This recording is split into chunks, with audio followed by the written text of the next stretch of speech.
بسم اللہ الرحمن الرحیم۔ السلام علیکم محترم سامعین کرام، سادات کرام سے محبت رکھنا، عقیدت کرنا، یہ آپ صلی اللہ تعالیٰ علیہ وسلم کا حکم ہے۔ حضور نبی کریم خاتم النبیین صلی اللہ تعالیٰ علیہ وسلم نے ارشاد فرمایا کہ میں تمہارے درمیان دو چیزیں یعنی قرآن پاک اور اپنی آل کو چھوڑ کر جا رہا ہوں۔ اگر آپ قرآن اور میری آل کی اتباع کرو گے، نقش قدم پر چلو گے، تو وہ راستہ فلاح کی طرف جاتا ہے۔ حضرت سیدنا ابو عبداللہ واقدی قاضی رحمۃ اللہ علیہ فرماتے ہیں، ایک مرتبہ عید کے موقع پر ہمارے پاس خرچ وغیرہ کے لیے کچھ بھی رقم نہ تھی۔ بڑی تنگ دستی کے دن تھے۔ ان دنوں یحییٰ بن خالد برمکی حاکم تھا۔ عید روز بروز قریب آ رہی تھی، ہمارے پاس کچھ بھی نہ تھا۔ چنانچہ میری ایک خادمہ میرے پاس آئی اور کہنے لگی، عید بالکل قریب ہے اور گھر میں کچھ بھی خرچہ وغیرہ نہیں، آپ کوئی ترکیب کیجئے تاکہ گھر والے عید کی خوشیوں میں شریک ہو سکیں۔ خادمہ کی یہ بات سن کر میں اپنے ایک تاجر دوست کے پاس گیا اور اس کے سامنے اپنی حالت زار بیان کی۔ انہوں نے فوراً مجھے ایک مہر بند تھیلی دی جس میں 1200 درہم تھے۔ میں انہیں لے کر گھر آیا اور وہ تھیلی گھر والوں کے حوالے کر دی۔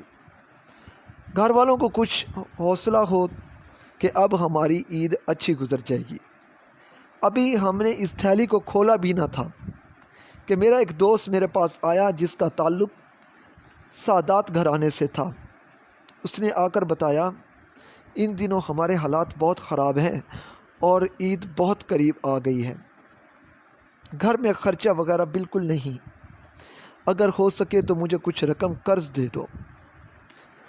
اپنے اس دوست کی بات سن کر میں نے اپنی زوجہ کے پاس گیا اور اس سے صورتحال سے آگاہ کیا۔ وہ کہنے لگی کہ اب آپ کا کیا ارادہ ہے؟ میں نے کہا، ہم اس طرح کرتے ہیں کہ آدھی رقم اس سیدزادے کو قرض دے دیتے ہیں اور آدھی ہم خرچ میں لے آئیں گے، اس طرح دونوں کا گزارا ہو جائے گا۔ یہ سن کر میری زوجہ نے عشق رسول خدا صلی اللہ تعالیٰ علیہ وسلم میں ڈوبا ہوا جملہ کہا جس نے میرے دل پر بہت ہی اثر کیا۔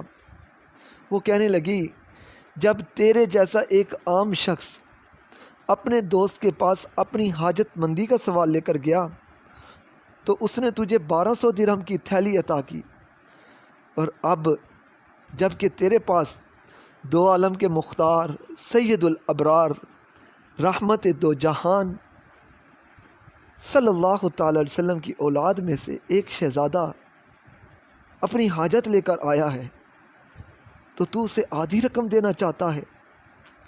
کیا تیرا عشق اس بات کو گوارا کرتا ہے کہ تو آدھی رقم اس کو دے اور آدھی رقم خود خرچ کر لے؟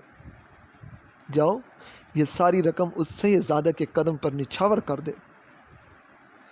اپنی زوجہ سے یہ محبت بھرا کلام سن کر میں نے وہ ساری رقم اٹھائی اور باخوشی اپنے دوست کو دے دی۔ وہ دعائیں دیتا ہوا چلا گیا۔ میرا وہ سیدزادہ دوست جیسے ہی اپنے گھر پہنچا تو اس کے پاس میرا وہی تاجر دوست آیا اور اس سے کہا، میں ان دنوں بہت ہی تنگ دستی کا شکار ہوں، مجھے کچھ رقم ادھار دے دو۔ یہ سن کر اس سیدزادے نے وہ رقم کی تھیلی میرے اس تاجر دوست کو دے دی جو میں اسی تاجر سے لے کر آیا تھا۔ جب میرے اس تاجر دوست نے وہ رقم کی تھیلی دیکھی تو فوراً پہچان گیا کہ یہ رقم کی تھیلی تو وہی ہے جو میں نے اپنے دوست کو دی تھی۔ وہ میرے پاس آ کر پوچھنے لگا، جو رقم تم مجھ سے لے کر آئے ہو کہاں ہے؟ میں نے اسے تمام واقعہ بتایا تو وہ کہنے لگا، اتفاق سے وہی سیدزادہ میرا بھی دوست ہے، میرے پاس صرف یہی 1200 درہم تھے جو میں نے آپ کو دے دیے، آپ نے اس سیدزادے کو دیے اور اس نے مجھے دے دیے۔ اس طرح ہم میں سے ہر ایک نے اپنے آپ پر دوسرے کو ترجیح دی اور دوسرے کی خوشی کی خاطر اپنی خوشی کو قربان کر دیا۔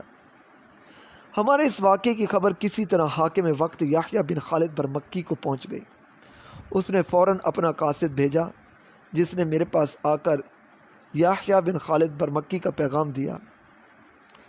کہا کہ یحییٰ بن خالد برمکی کہہ رہے ہیں کہ اپنی کچھ مصروفیات کی بنا پر آپ کی طرف سے غافل رہا، مجھے آپ کے حالات کے بارے میں پتہ نہ چل سکا، میں اس کی معذرت چاہتا ہوں۔